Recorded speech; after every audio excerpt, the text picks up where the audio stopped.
नमस्कार, स्वागत है आप सभी का हमारे कार्यक्रम संजीवनी में। आपके साथ मैं हूं सोनाली शर्मा। दर्शकों, संजीवनी के आज के भाग में हम बात करने वाले हैं इनफर्टिलिटी के बारे में, जिसे बांझपन भी कहा जाता है। दर्शकों, दरअसल महिलाओं में एक ऐसी अवस्था जिसमें गर्भधारण करने में समस्या आती है या बच्चे होने में परेशानियां सामने आती हैं, कहीं ना कहीं ये एक ऐसी स्थिति होती है जिसमें महिला की गर्भधारण की क्षमता सीमित हो जाती है। और बदलते वक्त के साथ अगर बात की जाए तो महिलाओं में इनफर्टिलिटी के मामले तेजी से बढ़ रहे हैं। इनफर्टिलिटी वाली जो ये महिलाएं हैं, इनका आंकड़ा विश्व भर में अगर बात की जाए तो तेजी से ये संख्या भी बढ़ती हुई नजर आ रही है। आज संजीवनी के अपने इस भाग में हम इनफर्टिलिटी को करीब से समझेंगे, जानेंगे इनके कारण के बारे में, और साथ ही साथ विशेष रूप से जानेंगे कि किस प्रकार आयुर्वेद के जरिए, आयुर्वेद की मदद से इनफर्टिलिटी से निजात पाई जा सकती है। और इस विषय में बात करने के लिए बेहद खास मेहमान हमारे साथ स्टूडियो में उपस्थित हैं। हमारे साथ आयुर्वेद चिकित्सा अधिकारी डॉक्टर रंजिता राणा जी हैं। चलिए सबसे पहले उनका स्वागत करते हैं। डॉक्टर रंजिता, बहुत बहुत स्वागत आपका कार्यक्रम में। तो डॉक्टर रंजिता, जिस तरह से आज हम बात करने वाले हैं इनफर्टिलिटी, और इसको आम भाषा में बांझपन भी कहा जाता है, इनफर्टिलिटी को आयुर्वेद में किस प्रकार से परिभाषित किया गया है, इसको लेकर क्या कुछ जानकारी आयुर्वेद के जरिए हमें मिलती है? देखिए, जैसे कि सभी लोग जानते हैं, आयुर्वेद जो है सबसे प्राचीनतम विज्ञान है, और इसमें हमारे जो आचार्य हैं उन्होंने उस समय पर भी इसका उल्लेख किया गया है। उन्होंने आचार्य सुश्रुत हैं, चरक हैं, उन्होंने 20 योनि व्यापद बताए हैं, और उस योनि व्यापद मतलब योनि और व्यापद दो शब्दों से मिलके बना है। योनि हम ले सकते हैं फीमेल रिप्रोडक्टिव सिस्टम को, और व्यापद मतलब व्याधियाँ। तो जो भी फीमेल रिप्रोडक्टिव सिस्टम से रिलेटेड व्याधियाँ, उसका वर्णन उन्होंने योनि व्यापद में किया गया है, और उसी एक योनि व्यापद को उन्होंने बंध्या बोला गया है, जो कि आपका इनफर्टिलिटी है। तो उस समय पर भी उन्होंने इस चीज़ के ऊपर वर्णन किया है, उल्लेख किया है। तो आयुर्वेद में कहा गया है कि जो दाम्पत्य 1 वर्ष से लगातार साथ में है और बिना किसी गर्भ निरोधक के, और उनको गर्भधारण नहीं हो पा रहा है, तो वो बंध्या कहलाते हैं। डॉक्टर रंजिता, बदलते वक्त के साथ हम देख रहे हैं आज की इनफर्टिलिटी के मामले तेज़ी से बढ़ रहे हैं। आप एज अ डॉक्टर क्या आप कारण मानती हैं, क्यों इनफर्टिलिटी के मामले इतनी तेज़ी से अब सामने आ रहे हैं, और दंपतियों को कंसीव करना एक बहुत बड़ा कहीं ना कहीं चैलेंज होता जा रहा है? तो इनफर्टिलिटी के कारण क्या है प्रमुख? देखिए, इनफर्टिलिटी जो है, पहले हम जान लेते हैं इनफर्टिलिटी क्या है। ये एक ऐसी जटिल समस्या है या ऐसी जटिल चिकित्सा स्थिति है जिसमें पुरुष महिला दोनों ही प्रभावित हैं। एक WHO का अगर हम आंकड़ा देखें तो उसमें 27 मिलियन कपल ऐसे हैं जो इससे ग्रसित हैं। इसको हम ऐसे समझ सकते हैं कि हर 6 कपल में से एक कपल इससे ग्रसित है। तो ये बहुत ही ज़्यादा जटिल समस्या है और बढ़ता जा रहा है। पहले हम समझते हैं कि इनफर्टिलिटी के प्रकार क्या हैं। इनफर्टिलिटी 2 प्रकार के होते हैं, प्राइमरी और सेकेंडरी। प्राइमरी इनफर्टिलिटी हम की कैटेगरी में वो लोग आते हैं जिन्होंने कभी गर्भधारण नहीं किया है। सेकेंडरी इनफर्टिलिटी जिन्होंने एक बार गर्भधारण कर चुके हैं और दूसरी बार गर्भधारण करने में समस्या आ रही है। और इनके कारणों में आते हैं, तो कारणों में पुरुष और महिला दोनों ही बराबर के सहभागी है। पहले देखा जाता था कि फीमेल इनफर्टिलिटी बहुत ज़्यादा होती थी। अब जैसे आजकल का परिवेश है उसमें ये देखा जा रहा है मेल इनफर्टिलिटी बहुत ज़्यादा बढ़ रही है। तो हम थोड़ा सा इसमें मेल इनफर्टिलिटी के ऊपर पे भी बात करेंगे।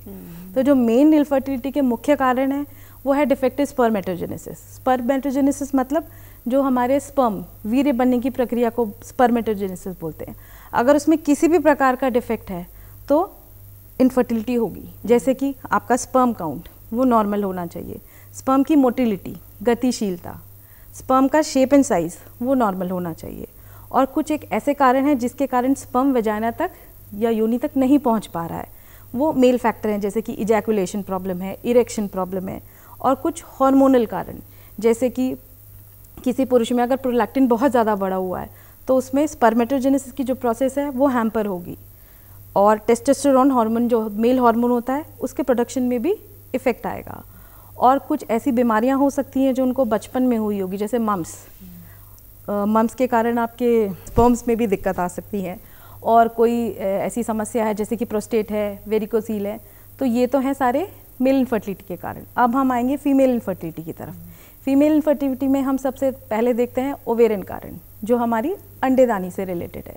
उसमें हम सबसे पहले देख सकते हैं कि हमारे लो एग काउंट या अंडे से रिलेटेड अंडों का ना बनना या समय से वो मैच्योर ना होना, अगर वो बन भी रहे हैं तो समय से मैच्योर ना होना, और या तो उनकी क्वालिटी अच्छी ना होना, लो एग काउंट, लो एमएच काउंट, पीसीओएस, ये सब हमारे ओवेरियन फैक्टर हैं। फिर हम आएंगे यूट्राइन फैक्टर की तरफ। यूट्राइन मतलब जो हमारे गर्भाशय या यूट्रस से रिलेटेड है। यूट्रस में कोई फाइब्रॉइड हो जाए, उसके वो एक इनफर्टिलिटी का कारण हो सकता है। एंडोमेट्रोसिस हो जाए, वो भी एक इनफर्टिलिटी का कारण होता है। फिर हम आएंगे ट्यूबल फैक्टर की तरफ। ट्यूबल फैक्टर मतलब जो हमारी फेलोपियन ट्यूब है, अगर उसमें किसी प्रकार का ब्लॉकेज है या इन्फेक्शन है तो उस कारण भी गर्भधारण नहीं हो पाएगा। फिर हम आ सकते हैं सर्वाइकल रीजन की तरफ, जो हमारी सर्विक्स, जो बच्चेदानी के मुंह जिसको बोला जाता है, उसमें कोई किसी प्रकार का इन्फेक्शन है जिसको PID बोलते हैं, पेल्विक इन्फ्लेमेटरी डिजीज़। एक बैक्टीरियल डिजीज़ होती है जो गर्भाशय के मुख से जाकर अंदर ट्यूबों में जाके फैल के बहुत सारे इन्फेक्शंस क्रिएट करती हैं। तो ये मुख्यतः कुछ कारण हैं जो हमने मेल के भी बताएं और फीमेल के भी बताएं, जो इनफर्टिलिटी के लिए रिस्पॉन्सिबल हैं। बिल्कुल डॉक्टर साहब, क्योंकि मेल इनफर्टिलिटी की ज़्यादातर बात नहीं की जाती है और महिलाओं को कहीं ना कहीं एक प्राथमिक माना जाता है कि इनफर्टिलिटी है तो कहीं ना कहीं ये महिला से जुड़ी होगी, तो बहुत अच्छा आपने यहाँ पर जानकारी दी। अब शुरुआती संकेत की बात करें, कब हमको डॉक्टर पर जाना चाहिए या किस तरह के संकेत क्या हमारे शरीर देता है जिससे हमें कहीं ना कहीं ये समझ में आना चाहिए कि ये इनफर्टिलिटी से जुड़ा मामला हो सकता है? तो जब आपके पास पेशेंट आते हैं तो किस तरह के उनके शुरुआती डायग्नोसिस आप लोग करते हैं, जांच किस तरह से की जाती है? देखिए, जैसे आप कह रही हैं शुरुआती संकेत, तो उसमें हम बेसिकली हमारी मेंस्ट्रुअल साइकिल जो है उसमें इरेगुलरिटी देखी गई है, वो रेगुलर नहीं है, या हमें जो पीरियड्स हो रहे हैं वो बहुत कम हो रहे हैं या बहुत ज़्यादा हो रहे हैं, और ओबेसिटी जो आजकल सबसे ज़्यादा इनफर्टिलिटी का जो कारण माना जा रहा है, और हमारी हार्मोनल इम्बैलेंसेस, तो ये सब कुछ ऐसे साइंस हैं जो हमें आगे चल के इनफर्टिलिटी के लिए लीड कर सकते हैं। बाकी इसके साथ साथ हम ये भी जानना चाहेंगे यहाँ पर कि एक महिला का शरीर, क्या वो परफेक्ट एज होती है, क्या वो सही उम्र होती है जिसमें या जिस उम्र के भीतर गर्भधारण करना चाहिए, या उस वक्त सबसे स्वस्थ एक महिला का शरीर होता है? क्योंकि आजकल महिलाएं बहुत चीज़ों को सोच बिहाइंड द एक माइंड रख के पोस्टपोन करती हैं अपनी प्रेगनेंसी, लेकिन एक सही उम्र एक महिला का शरीर जो सबसे ज़्यादा सपोर्टिव होता है वो कौन सी? देखिए, अगर मेडिकली बात करी जाए तो 19 से लेकर 30 साल जो हमारे लेट 20s और अर्ली 30s पे बोला गया है। इसमें एक्चुअली क्यों बोला गया है कि इस समय पे जो फीमेल होती है वो सबसे ज़्यादा फर्टाइल होती है, उनकी एग क्वालिटी बहुत अच्छी होती है, नंबर ऑफ़ एग्स बहुत अच्छे बनते हैं, तो इसके कारण ये जो एज मानी गई है ये बहुत अच्छी मानी गई है। और जैसे हमने बोला भी है कि जैसे जैसे आपकी एज जाएगी वैसे वैसे आपका ओवेरियन रिजर्व मतलब जो आपको बताएगा कि आपके अंडेदानी में कितने अंडे हैं, वो धीरे धीरे कम होता है, और 35 के ऊपर तो ये बहुत कम भी हो जाता है। लेकिन अगर हम सोशली देखा जाए तो आजकल के जो कपल्स हैं वो फाइनेंशियल इंडिपेंडेंस, एजुकेशन, इन चीज़ों को ज़्यादा महत्व देते हैं, जो कि देना भी चाहिए। और उसमें ऐसा है, इसके बारे में भी सोचें, ऐसा नहीं है, ये भी ज़रूरी है, लेकिन थोड़ा सा कुछ अपनी लाइफस्टाइल में मॉडिफिकेशन करके या आयुर्वेद को अपना के एक्सरसाइज करके लेस स्ट्रेस लेके वो इन चीज़ों से निजात पा सकते हैं। लेकिन ये भी एक बहुत मुख्य कारण है इनफर्टिलिटी का। बिल्कुल। डॉक्टर रंजिता, अगर आयुर्वेद की यहाँ पर बात की जाए तो इनफर्टिलिटी को लेकर आयुर्वेद में किस तरह के ट्रीटमेंट्स आज के टाइम में उपलब्ध हैं? क्योंकि समस्याएं आपने जिस तरह से बताई कि tubes related, fallopian tubes related होती हैं, PCOS, PCOD बहुत आम होता जा रहा है, तो अब अगर आयुर्वेदिक उपचार की यहाँ पर बात की जाए तो किस तरह से उपचार, जब पेशेंट आपके पास आता है, डायग्नोसिस हो जाता है कि इस तरफ ये सारे संकेत जा रहे हैं, तो उपचार किस तरह से किया जाता है? देखिए, पहले तो हम आयुर्वेद समझ लेते हैं, आयुर्वेद है क्या। आयुर्वेद 2 शब्दों से मिलके बना, आयु और वेद। आयु का अर्थ है जीवन और वेद का अर्थ है ज्ञान। तो जो हमें जीवन का ज्ञान दे रहा है वो आयुर्वेद है। रोगों का जो चिकित्सा करने का ज्ञान तो दे ही रहा है, लेकिन साथ में साथ हम अपने जीवन का ज्ञान भी दे रहा है।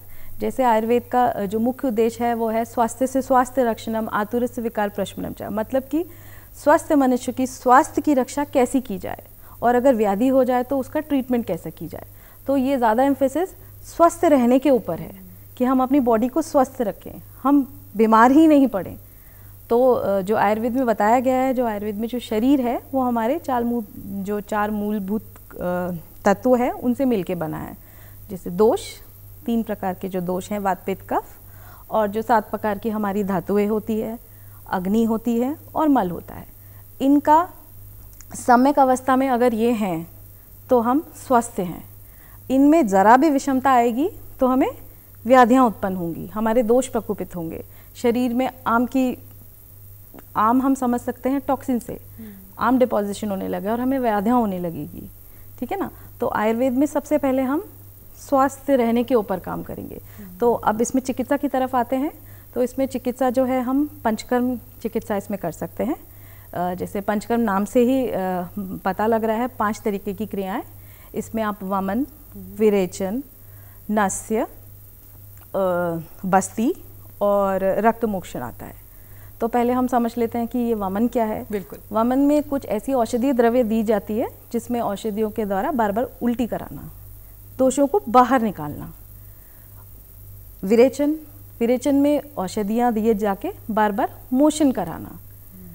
और नस्य में जो नासा है, नासा मार्ग से कुछ औषधियाँ डालना।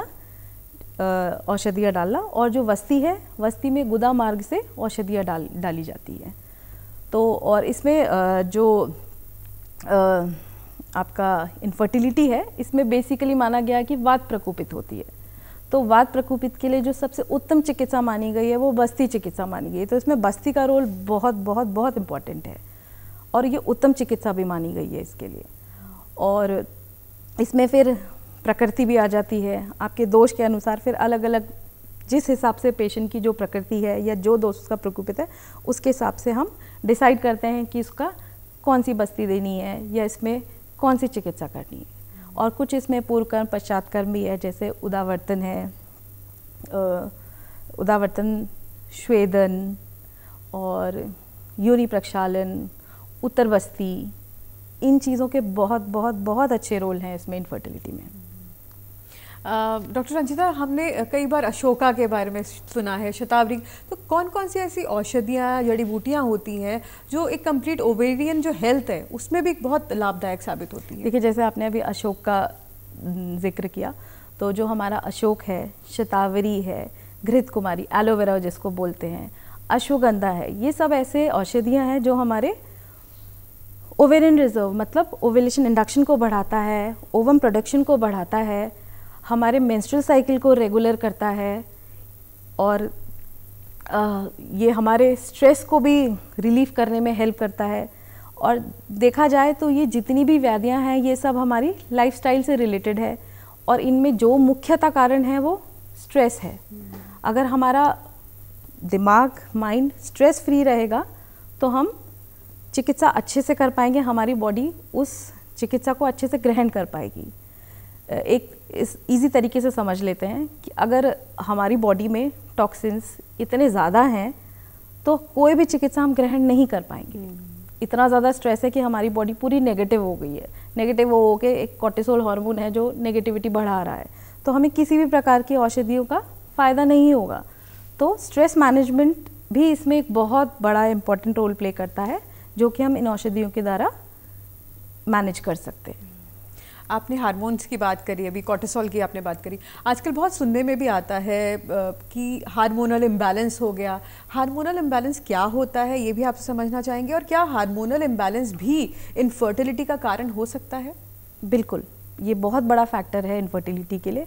पहले हम समझ लेते हैं कि जो हमारा पिट्यूटरी ग्लैंड है वो हार्मोन सेक्रेशन में हेल्प करता है। उसमें बहुत सारे से हार्मोन रिलीज होते हैं, मेल हार्मोन्स भी हैं, फीमेल हार्मोन्स भी, जिसके अपने अपने कार्य हैं।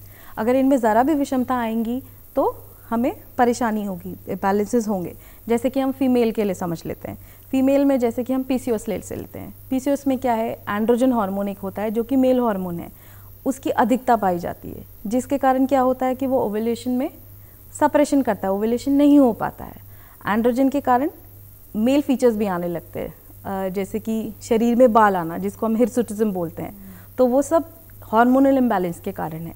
इंसुलिन ज़्यादा बनने लगता है, इंसुलिन रेजिस्टेंस हो जाता है, तो ये सब हार्मोन इम्बैलेंस के कारण ही है। जैसे कि ओवेरियन फेलियर में ही आप आ जाइए, या लेस ओवेरियन रिजर्व है, उसमें भी क्या होता है, ये भी हार्मोनल इम्बैलेंस के ही कारण है।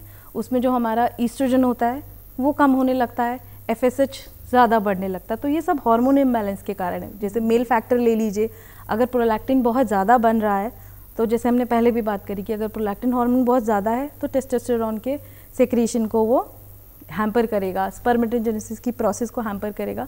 तो हार्मोनल इम्बैलेंस मेल फीमेल दोनों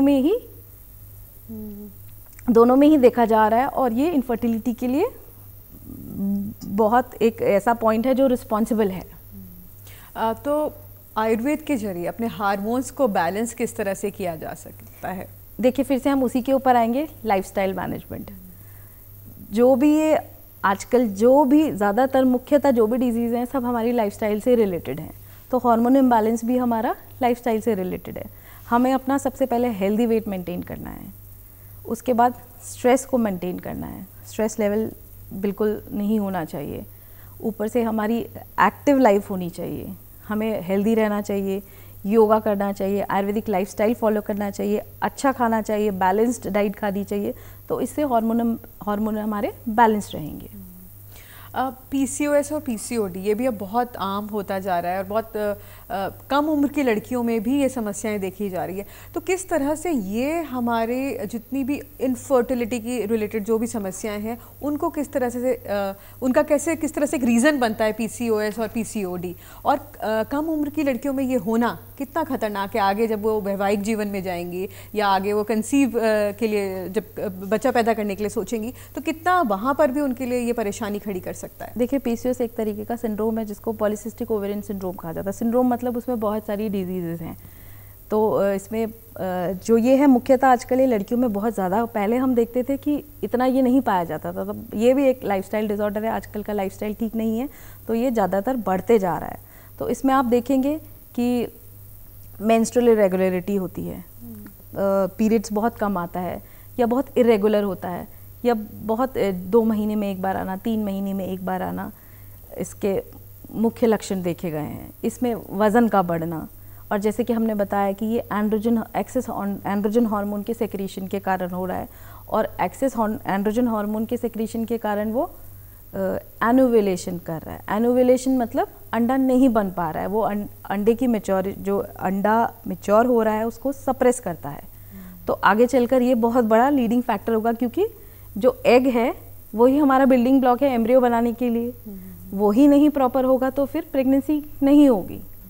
और इसमें ये देखा गया है कि वेट मैनेजमेंट अगर आप कर लें तो इससे हमें काफ़ी हद तक निजात मिल सकती है। और सेंटिनल ओबेसिटी बोलते हैं इसमें, जो मतलब सेंट्रलाइज्ड ओबेसिटी देखी गई है इसमें, कि पूरे शरीर में मोटापा नहीं लेकिन किसी पर्टिकुलर पोर्शन में मोटापा बढ़ता है। और इसमें PCOS में इंसुलिन की हमने अभी बात करी थी कि इंसुलिन ज़्यादा सेक्रीट होने लगता है और शरीर फिर इंसुलिन के रेजिस्टेंस होने लगता है, आगे चलकर ये पेशेंट डायबिटिक भी हो सकते हैं। तो इसका आयुर्वेद के जरिए इलाज कितना लंबा चलता है, और क्या इससे निजात मिल सकती है ताकि कंसीव कोई लेडी करना चाहे तो वो कर सकती है आसानी से? बिल्कुल कर सकती हैं। इसमें हमारी बहुत अच्छी औषधियाँ हैं। फिर से हम आएंगे अश्वगंधा, शतावरी, एलोवेरा की तरफ, अशोका रिश की तरफ। ये बहुत अच्छा रोल प्ले करती हैं ओव्यूलेशन कराने के लिए। जैसे हमने कहा कि इसमें ओव्यूलेशन नहीं होता, तो ये हेल्प करती हैं ओवम की ग्रोथ के लिए। और हमारा वेट मैनेजमेंट के लिए हम इसमें योगासन कर सकते हैं, और हेल्दी लाइफस्टाइल के लिए हमें जैसे बोला गया आयुर्वेद में मिथ्या आहार विहार, तो ये मिथ्या आहार विहार का मतलब हेल्दी फूड खाना, और आहार, और विहार मतलब हमारा लाइफस्टाइल। तो lifestyle management, weight management, stress management, ये सब इसके कुछ ऐसे मतलब नॉन मेडिकल वो हैं जो हम जिससे हम इसको कम कर सकते हैं। तो डॉक्टर रंजिता, फेलोपियन ट्यूब की ब्लॉकेज ये भी एक बहुत आम समस्या होती जा रही है, तो आपसे सबसे पहले तो समझना चाहेंगे कि ये समस्या क्या है और किस तरह से ये भी इनफर्टिलिटी का कारण बनती है, और किस तरह से इसका इलाज फिर किया जाता है? देखिए, फेलोपियन ट्यूब जो फीमेल है उसमें 2 फेलोपियन ट्यूब्स होती हैं। अगर उसमें किसी प्रकार की ब्लॉकेज है तो प्रेगनेंसी नहीं होगी। क्यों? और इसमें जो फेलोपियन ट्यूब के ब्लॉकेज के कारण हम समझ लेते हैं। सबसे पहले हम इसमें आएंगे PID, PID जैसे हमने भी बताया था, पेल्विक इन्फ्लेमेटरी डिजीजेस, कुछ ऐसी ये एक बैक्टीरियल इन्फेक्शन है जो कि बच्चेदानी के मुंह से ऊपर तक आगे तक उसमें फैलोपियन ट्यूब्स में पहुंच के उसको डैमेज कर सकता है।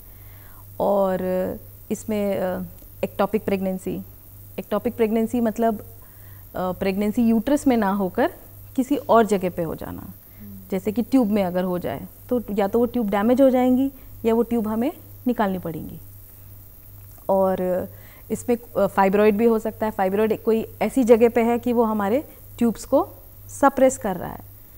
ट्यूबों में पानी भर जाना जिसे हाइड्रोसेल्पिंग्स बोलते हैं, वो या तो क्लेमाइडल इन्फेक्शन की वजह से हो सकता है या किसी को ट्यूबरक्लोसिस है, TB, उसके कारण भी ट्यूब बहुत डैमेज हो सकती हैं या ब्लॉक हो सकती हैं।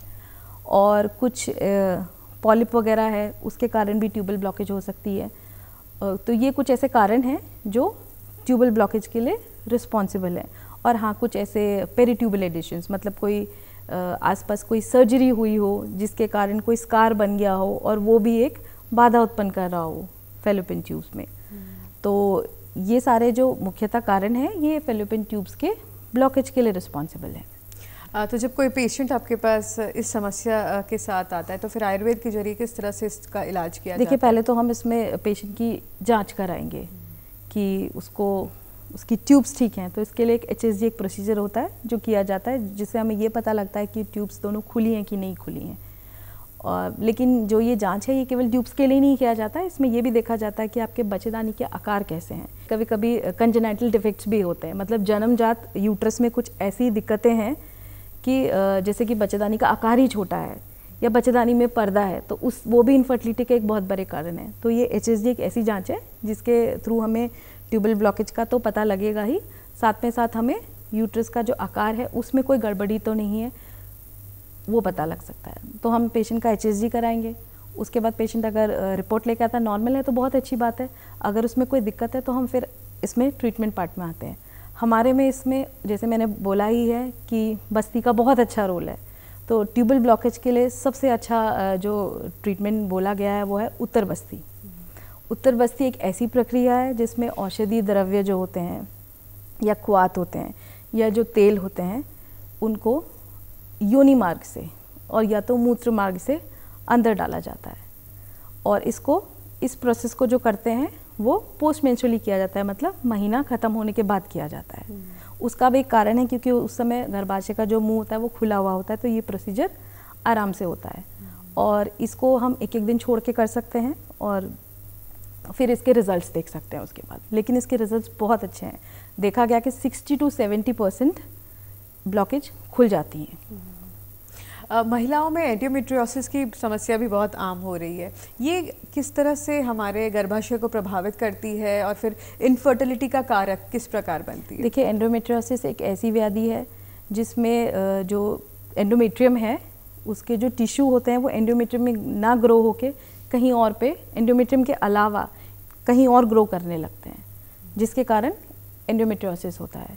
और इसके कुछ मुख्यतः लक्षण हैं जैसे कि पीरियड्स में बहुत पेन होना, और इसके कारण प्रेगनेंसी, मतलब ये बहुत बड़ा एक कारण है प्रेगनेंसी ना होने का।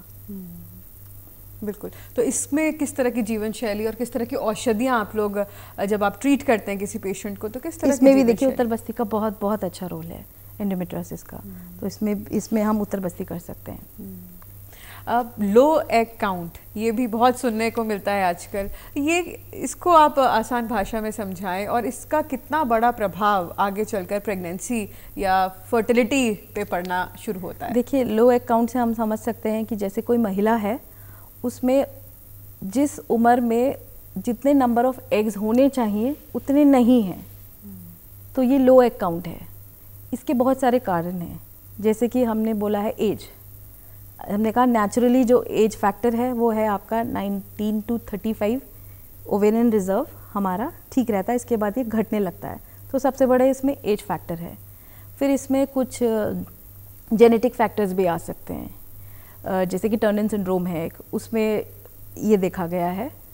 और कुछ ऐसी सर्जरीज़ हुई हैं या कुछ रेडिएशंस हैं, उसके कारण लो एग काउंट होता है। और फिर से हम आएंगे लाइफस्टाइल की तरफ। अगर लाइफस्टाइल हमारा ठीक नहीं है, ओबेसिटी है, स्ट्रेस है, तो हमारा लो ओवेरियन रिजर्व होने लगेगा।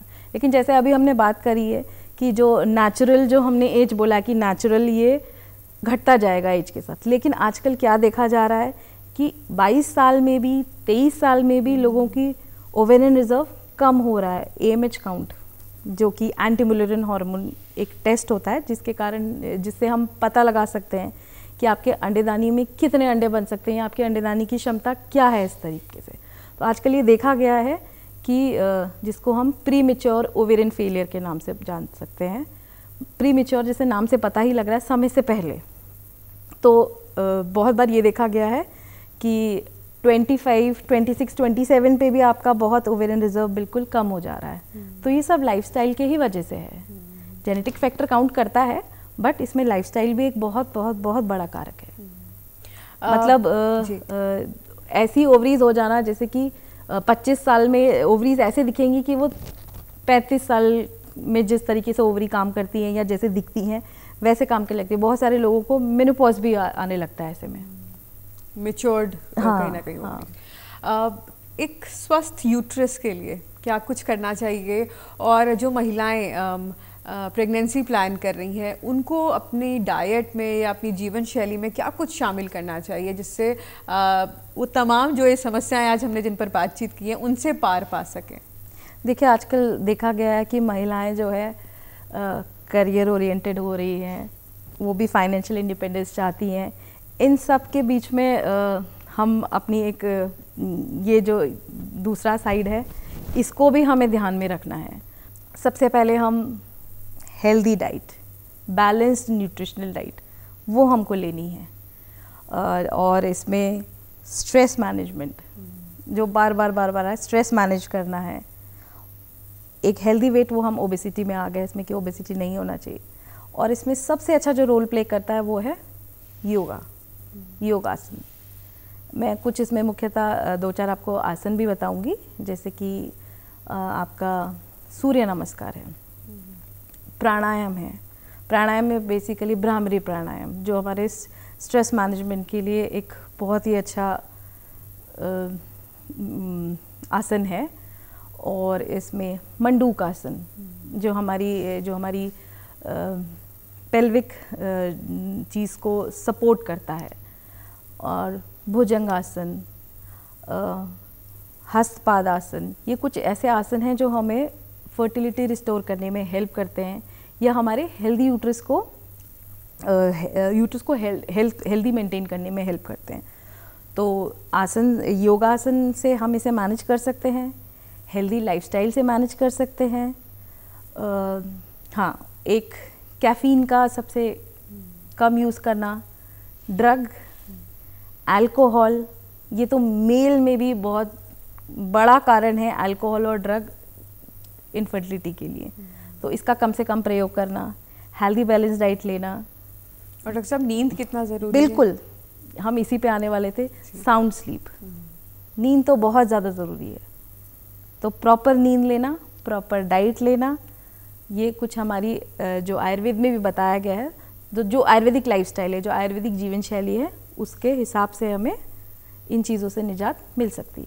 बिल्कुल। और हमारा यूट्रस स्वस्थ रहेगा तो एक वुमेन कहीं ना कहीं एक महिला स्वस्थ रहेगी। आप कार्यक्रम में आई और आपने इतनी महत्वपूर्ण जानकारी आज हमारे दर्शकों के साथ साझा की। आपका बहुत बहुत शुक्रिया डॉक्टर रंजिता। Thank you. तो दर्शकों, उम्मीद करते हैं संजीवनी का आज का भाग आप सभी को पसंद आया होगा। फिलहाल के लिए दीजिए इजाज़त। नमस्कार।